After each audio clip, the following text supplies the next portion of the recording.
Okay, the time has come for me to address the elephant, or more literally, the dog in the room. If you've watched any of my previous videos, no doubt you've seen some attention-seeking hound waltzing about, jumping on the couch behind me, yawning, mad-dogging me, and being overall intrusive. Here are just a few examples. Is a religious duty upon Muslims in general. Jihad must continue to be done until the whole world is under the rule of Islam. Islam must completely be made over. New Year's Day, when a Muslim man plowed his truck into people in New Orleans, killing 15 and wounding dozens. The same thing actually happened a few days earlier. On December 20th, Talib Abdul Mohsen, a Muslim man from Saudi Arabia, with a long history of pretending to be a critic of Islam and a convert to Christianity, etc. Alright, let's talk about Saladin, Salahuddin, the great Muslim hero. It was hardly to be expected that the triumphant Spaniards and Portuguese would stop. A Christian pastor and his church in Turkey was exposed. 14 Muslim suspects. Solely on these primary sources of Islam, Christians concluded that Muhammad was a demon-possessed false prophet who had very obviously concocted a creed to justify the worst and continue to be relied on by Jews. Islam does the complete opposite.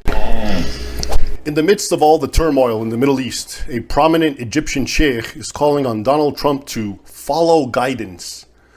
Yes, in a video, Sheikh Mustafa Al-Adawi made the following summons. Quote, "A message to Trump, the great one of America. Peace to whoever follows guidance. Submit and all will go well for you, and sprinkled with holy water and salt, so that what had once been the devil's lair was made a church of Jesus Christ." As I was saying, and those are just the ones you've seen. Then there are the ones that were so out of hand I had to completely redo them. So you can, as you can see.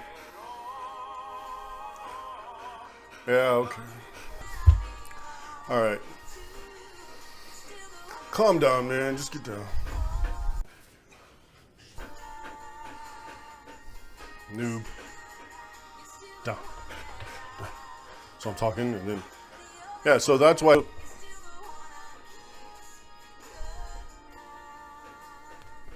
Down. Down. All right, here's the thing. My office, this office here, where I make my videos, that recliner behind me is where I wrote my last 4 books, by the way, has also become this dog's default den. And trying to keep him out while I record, as I have tried, only invites a cacophony of howling and yowling. So I just keep him in and hope he doesn't interrupt. That said, lately, however, whenever I record, he's taken to sitting right down there under my desk, where he is right now. So for all of you wondering where he's gone, the answer is nowhere. He's right here as I speak, mad dogging me as usual. No doubt he'll start making cameos again once the mood takes him. As for those of you, and you seem to be many, who have expressed a general interest in the dog, here's his backstory. First, you should know that, although I've had dogs before, mostly in my youth, I eventually concluded that I'm not much of a dog person.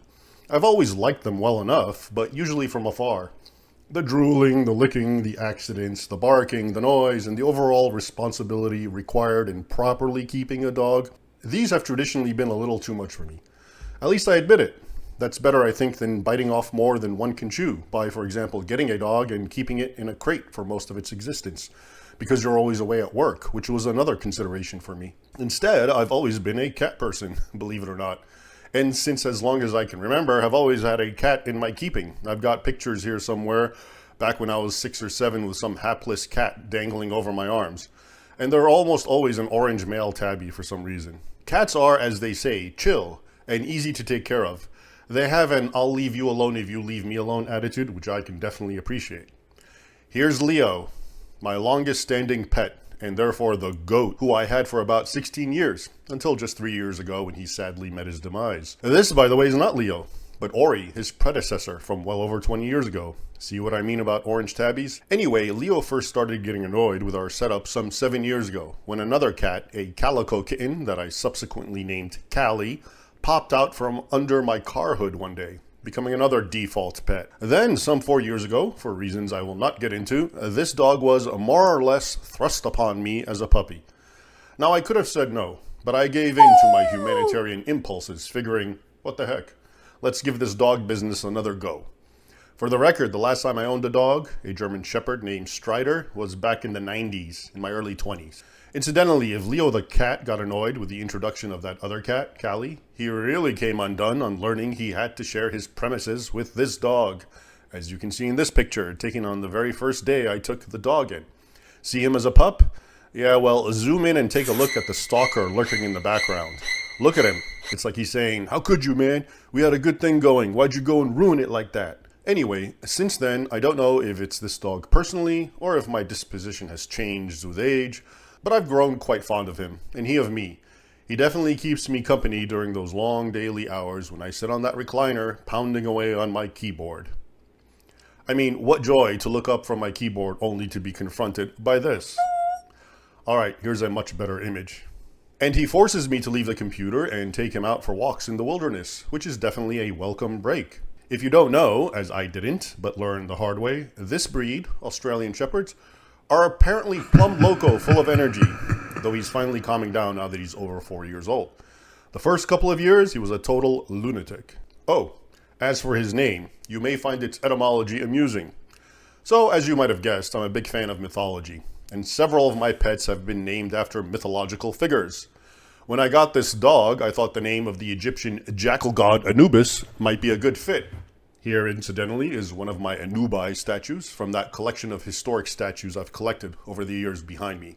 As often happens, it wasn't long before I preferred to pronounce 2 rather than 3 syllables. And so Anubis quickly became Nubis, and then Nubi.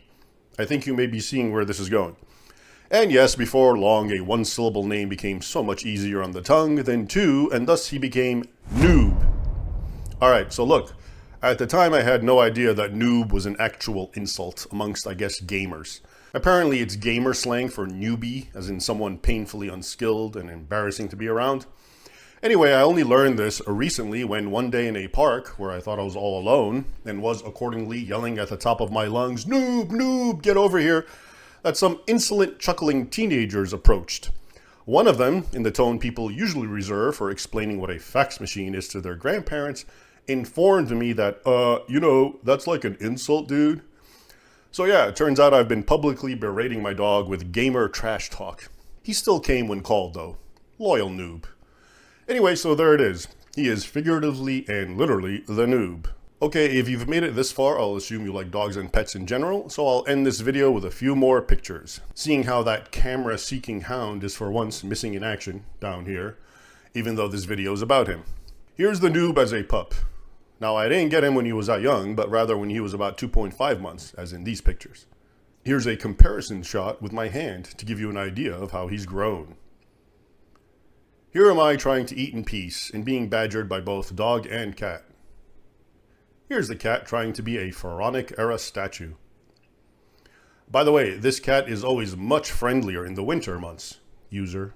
Then there was this. I heard a bang, opened my door, and was confronted by this spectacle. Don't worry, the cat was fine, they were just playing around. Okay, now you know the full story of the noob, that dog which no doubt you'll be seeing and hearing again. Bye.